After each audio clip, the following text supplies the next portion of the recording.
Hello and welcome to Nico Original News Stories. I am Tarun Karthik and it's a Saturday. Do remember to watch our bulletin every Monday, Wednesday and Saturday on Nico mobile app, on our YouTube channel and on our Facebook page. Let's start with the coronavirus updates. 19 new cases of COVID-19 have been detected in Andaman and Nicobar Islands 2 days in a row. There are 85 active COVID-19 cases in the islands now. Altogether from the start, Andaman Nicobar Islands have witnessed 259 cases, out of which 174 have recovered with 0 deaths so far. Let's move on to the next story. Nicobar District Police have seized 1,455 IMFL bottles from Campbell Bay. The bottles of IMFL were recovered when a raid was conducted by a team headed by Inspector Aditya Narayan, SHO PS Campbell Bay, ASI SDS Bansal, Head Constable Yemant Rao, Head Constable VC Shekhar, Police Constable S. Karti, Police Constable Mohammad Hussain, Police Constable Sumiti, Police Constable Tapasi Dhali, Police Constable K.M. Bashir, and Homeguard Regular Mariamma under the leadership of Sri Prashant Chaudhary, DANIPS DYSP Campbell Bay. The accused has been arrested and has been booked under relevant sections of the excise regulation.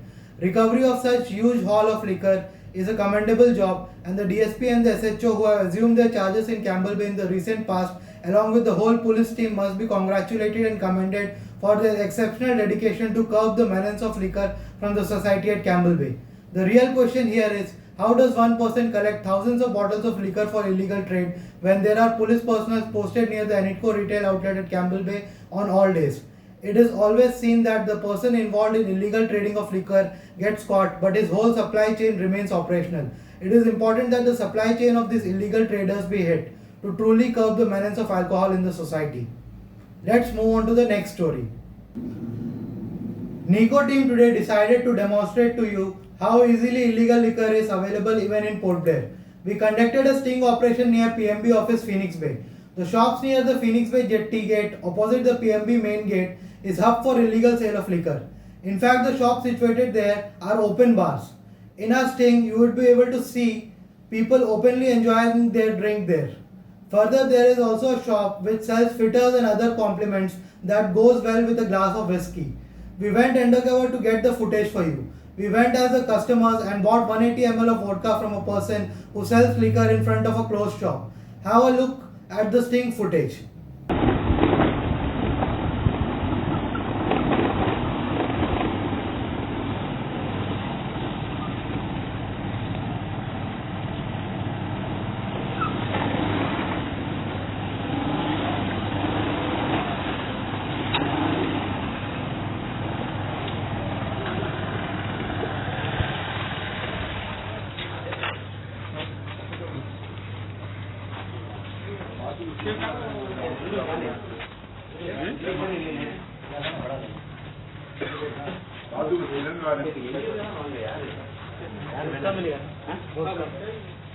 Vodka ये इधर है हम खाने का item क्या कितना पड़ेगा 200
ठीक है 180 हुआ ना 250 इसका तो ये वाला पैसा बाहर भी नहीं मिलता लगता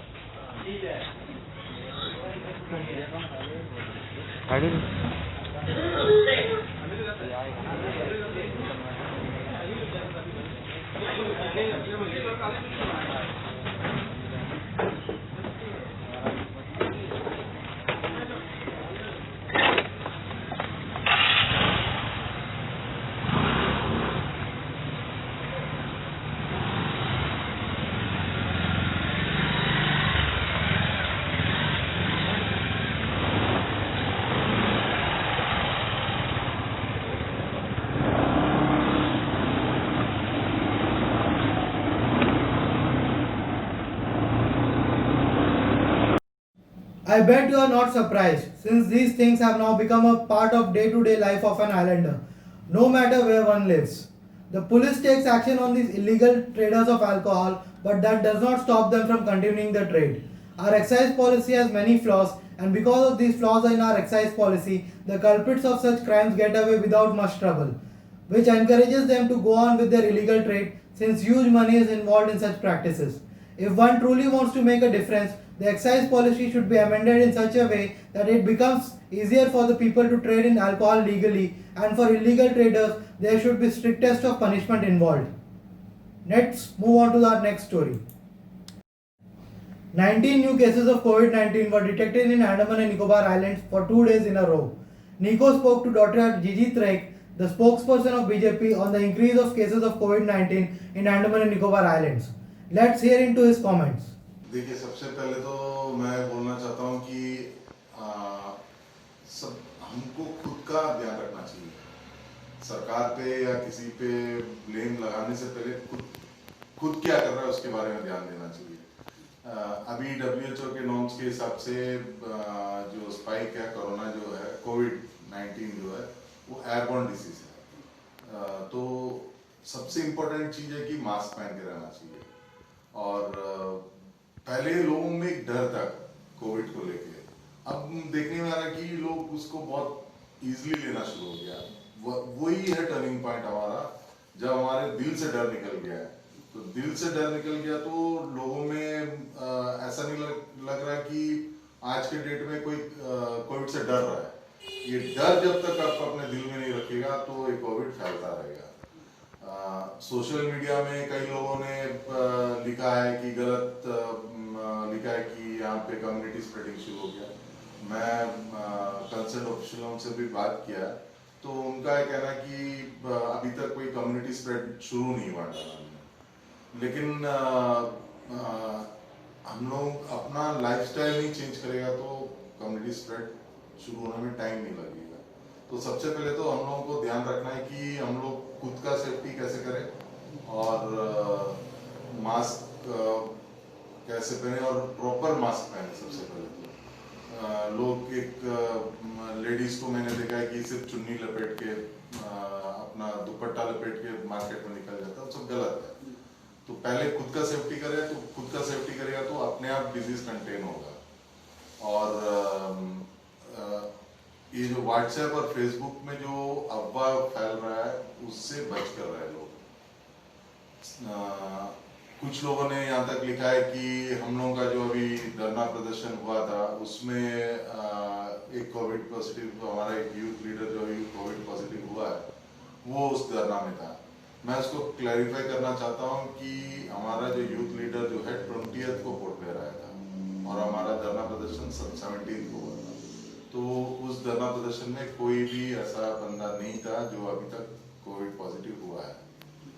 और इसमें मैं एक चीज ऐड करना चाहता हूँ कि पोर्ट ब्लेयर में अभी जो लोग आ रहे हैं मेनलैंड से, अभी कंस्ट्रक्शन के ऊपर भी काफी प्रेशर है तो काफी लेवल्स भी आ रहे हैं पोर्ट ब्लेयर में काम के चक्कर में। तो उनको रहने के लिए स्पेशली क्वारंटाइन रखने के लिए जो कोई ऐसा सुविधा सरकार की तरफ से बना नहीं है, तो ऐसा कोई मतलब अरेंजमेंट होना चाहिए कि जो लोग मेनलैंड से आए उनको सबसे पहले तो क्वारंटाइन होम ऐसा बनाया जाए जहाँ पे उनको रहने के लिए सरकार की तरफ सुविधा बने।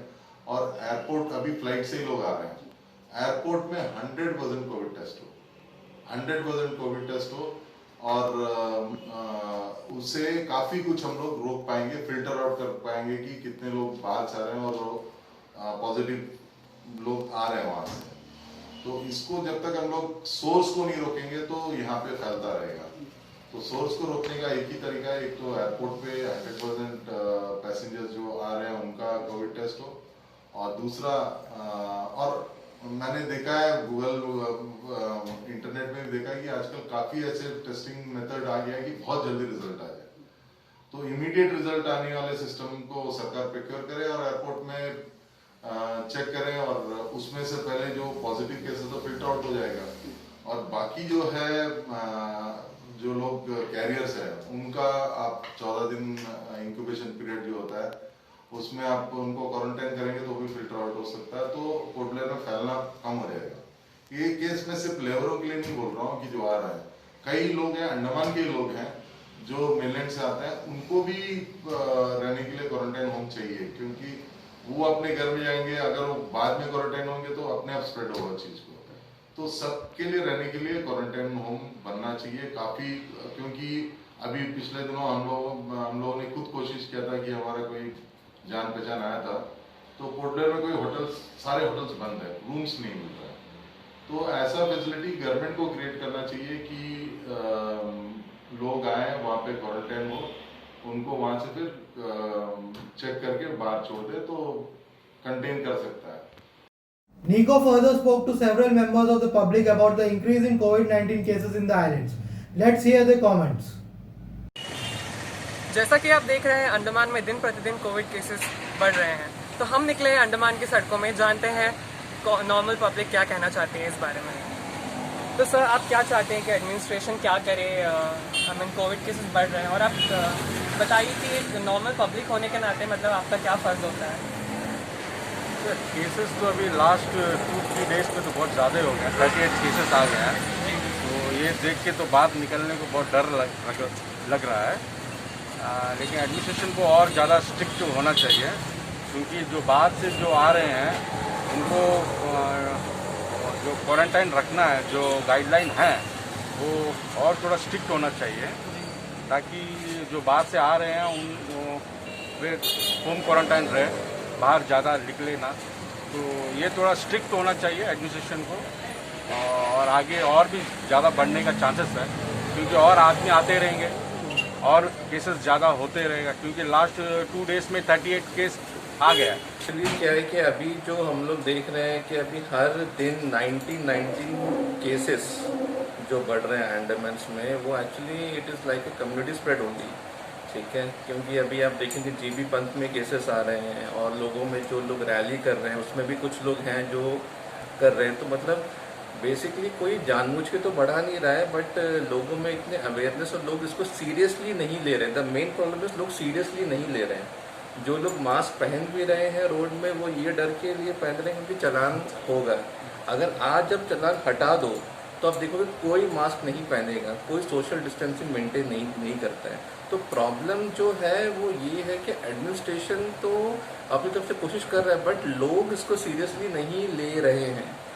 लोगों को लग रहा है कि हमें नहीं होगा, मुझे नहीं होगा, मैं ठीक हूँ, कुछ नहीं होता है, बट ऐसा नहीं है। अगर आप दूसरे स्टेट्स को देखेंगे तो अभी तक तो हम बचे हैं, बट अभी अगर ये फैल जाता है तो इसको कंट्रोल करना बहुत मुश्किल है। एडमिनिस्ट्रेशन के पास जो बेड हम देख रहे हैं कि जितने बेड उनके पास हैं, उससे ज़्यादा तो केसेस अभी बढ़ चुके हैं। तो अब बेड वो और कहाँ से लेके आएंगे? या तो वो कोई होटल या टील हाउस वगैरह वो कुछ वो उसको अवेयर करेंगे, लेकिन इतने वेंटिलेटर्स और हमारे पास इतने डॉक्टर्स भी नहीं हैं। तो एक्चुअली एडमिनिस्ट्रेशन को पहले तो रैंडम चेक्स शुरू करने चाहिए, ठीक है। नॉट लाइक कि जिनको सिम्टम्स हैं रैंडमली आप चेक करो, क्योंकि मैंने अभी दिल्ली में न्यूज़ देखा था तो उन्होंने रैंडमली चेक किया तो अराउंड बहुत सारे लोगों में एंटीबॉडीज़ हैं, मतलब उनको कोविड होके वो चला गया, उनको मालूम भी नहीं चला कि उनको कोविड था। हमारे साथ यहाँ पे एक मैम है जो अपना ओपिनियन बताना चाहते हैं। मैम, यहाँ पे इतने केसेस बढ़ रहे हैं तो आप क्या कहना चाहेंगे? नॉर्मल पब्लिक को क्या करना चाहिए, उनका क्या ड्यूटी होता है, और एडमिनिस्ट्रेशन को क्या करना चाहिए इस केस को रोकने के लिए? सबसे पहले public wise being a citizen of Andaman हम लोग को ये इनिशिएटिव लेना चाहिए कि खुद को ये पीपल खुद में एक मेंटालिटी रखे कि केसेस बढ़ता है तो अपना क्या प्रिकॉशंस ले, सबसे पहले खुद को सुधार ले, फिर बाकी वाला का गलती निकाले। पहले एडमिनिस्ट्रेशन को बोलने से पहले अपना एक सेल्फ वो रहना है ना, इनिशिएटिव कि हमको क्या करना है, कंसर्न रहना है अपना स्टेट के लिए। एंड नेक्स्टली ना, एडमिनिस्ट्रेशन सब जगह सैनिटाइजर्स लगाने बोला है, मास्क लगाने बोला, सब कुछ, बट अभी क्या हो गया, सिर्फ एक मास्क और एक सैनिटाइजर है। सोशल डिस्टेंसिंग का कोई कहीं में भी देख लो, वहाँ देखो, कोई दुकान में देखो, सोशल डिस्टेंसिंग का like please bothered, public is please bothered about the increasing case in Andaman. So मेरा हिसाब से एडमिनिस्ट्रेशन को यही करना चाहिए कि थोड़ा सा टाइट करे पब्लिक को, कि थोड़ा सोशल डिस्टेंसिंग बढ़ाए, थोड़ा एक्सपोजर पब्लिक में क्रिएट करे कि डर हो पब्लिक को that it is a serious problem, हम लोग संक्रमित हो सकते हैं। Lions Club is an international non-political service organization, and Mr. MP Shaktivel is assuming the charge of the president of the Lions Club of Port Blair tomorrow. Nico spoke to Mr. Shaktivel. Let's listen into what the Lions Club of Port Blair will prioritize under the leadership of its new president. Hello friends, मैं mister MP Sakthivel के साथ हूँ, जो कि कल Lions club के president के charge लेने वाले हैं। और सर जो है 1992 से इस लायंस क्लब से जुड़े हुए हैं और कल वो पोर्ट ब्लेयर ब्रांच के प्रेसिडेंट बनने वाले हैं। तो हम अब सर से बात करेंगे। सर, आप कुछ लायंस क्लब के बारे में बताइए, आपका जर्नी के बारे में बताइए। आप 1992 से आप सेवा में हैं, लायंस क्लब के साथ जुड़े हुए हैं और कल आपको प्रेसिडेंट का आपका चार्ज आप लेने वाले हैं सर। तो आप इसके बारे में आप कुछ बताइए। लायंस क्लब बोलने से, लायंस क्लब ऑफ इंटरनेशनल बोलने से दुनिया की सबसे बड़ी सेवा संस्था है, जो जरूरत किसको सेवा करना की लायंस क्लब का मकसद है। ये 1992 में ये लायंस क्लब आपको स्टार्ट किया है। वो टाइम से हम लायंस क्लब में लायन बनाया है। लायन बना के ये पिन होने से लायन है, मतलब वो 28 ईयर से मेरा सेवा, उसमें जो हमसे कितने सेवा कर सकता है, कोऑपरेट कर सकता है, उतने हम करता है। सारा मेंबर लोग, सारा लाइन लोग करता है। तो सेवा करने के लिए किसको दिल लगे वही लाइन में रहता है, उतने करता है। 28 ईयर्स हो गया, सारा ईयर्स में सभी लोग जो प्रेसिडेंट कौन बनाया, सभी लोग अच्छा से प्रोजेक्ट बनाया है, पूरा मालूम है आपको। आउटिंग बाजार में मेरा लायंस क्लब का नाम है, तो फर्स्ट हम बोलना है Lions club of port Blair. इधर तो और क्लब है, लायंस क्लब ऑफ D9, इधर 2 क्लब है। लायंस क्लब पोर्ट ब्लेयर में हम लोग का पहले स्टार्ट किया, ठीक है। अभी 28 से हो गया, अभी ये साल में मेरा प्रेसिडेंट बन गया है। ये साल में हम लोग बोलने से अभी देखिए, अभी वार्ड लेवल में आपको कोरोना का कितनी तकलीफ है, वो तकलीफ में हमको ये प्रेसिडेंट का ये मिला है, मौका मिला है। ये टाइम में हम करना बोलने से बहुत मुश्किल है, फिर भी सबसे कोऑपरेट करके सब आके लेके जाना, जो कितने होने से भी हम लोग अच्छा से कोरोना से लड़के हम लोग आके करेगा। क्या क्या सेवा करना है, जिसको जरूरत है उसको, गरीब लोग है क्या करना वो कर देगा। इसी हर साल में करता है, ये साल भी तो सबसे कितने ज्यादा से ज्यादा कर सकता है उतने हम करेंगे। सारा मिलके, मेरा लायंस लोग साथ मिलके ये करेंगे।